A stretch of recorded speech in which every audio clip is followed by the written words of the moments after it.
that more. No, really, I thought it was very good. I like the music a lot also. Oh yeah, okay, good.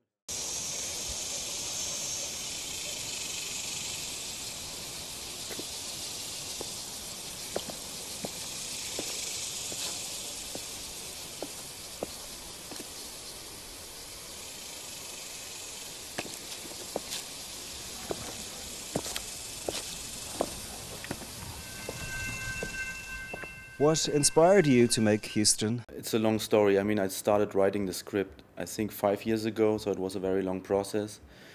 And my first idea was to have a main character where I could combine different systems of addiction, so the alcoholism that the main character has in his personal life, but also because he's working for the big economy, he's a headhunter, a recruiter, and so he is kind of also living in the system of addiction where we basically all take a part of it.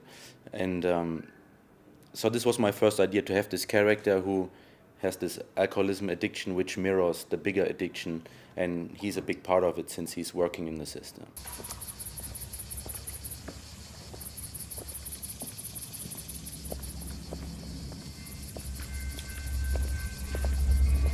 In terms of the style, was there any direct inspiration, would you say, from any particular period of filmmaking or tradition, or even particular directors? Especially the new Hollywood films from the 70s, a big inspiration always has been was Two Lane Blacktop by Monty Hellman. It's also a film that takes place for a big part in a car, and like our film too, so they came up with 24, 27 different angles in the car with the camera. And I really loved the new Hollywood films, or Zabriskie Point, Last Picture Show, Deer Hunter, and the Lomo lenses I saw the first time in the film Silent Light by Regadas, and I really liked the lenses, and so we tested them and some other lenses too, because we wanted to have these sun flares, because they kind of bring the flares, or the flares bring the audience closer to the character, because it's kind of dreamy and absent like he is too. So we decided in the end to go with the Lomo lenses.